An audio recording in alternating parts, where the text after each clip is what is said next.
નર્મદામાં જિલ્લા ભાજપના high voltage રાજકીય ડ્રામાનો આખરે સુખદ અંત આવ્યો। આંતરિક ઝઘડાનો આ સુખદ ઉકેલ આવ્યાનો સાંસદ મનસુખ વસાવાએ દાવો કર્યો છે। ધારાસભ્ય ડોક્ટર દર્શના દેશમુખના ધરણા બાદ માહોલ ગરમાયો હતો।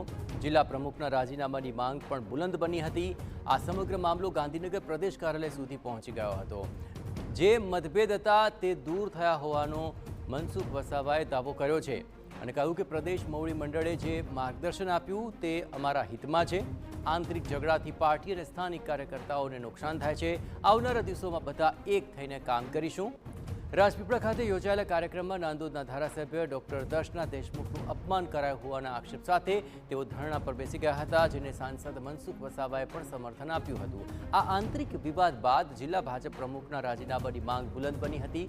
ડોક્ટર દર્શના દેશમુખ, મનસુખ વસાવા સહિત ભાજપના આગેવાનો અને ગાંધીનગર પ્રદેશ કાર્યાલય ખાતે પહોંચ્યા। મનસુખ વસાવાનો દાવો છે કે તે લોકોને પુરાવા સાથે તેમની વાત મૂકી હતી, પરંતુ પરિવારના અંદરના નાના મોટા મતભેદોનો વડીલો રસ્તો કાઢી જ લેતા હોય છે અને એ જ રીતે હવે તેમના મતભેદો પણ દૂર થયા છે। બધા એક થઈને હવે આવતી વિધાનસભા જીતવાની છે, તો બીજી તરફ અંદરો અંદર લડવાથી પ્રજામાં પણ ખોટો સંદેશ જઈ રહ્યો છે।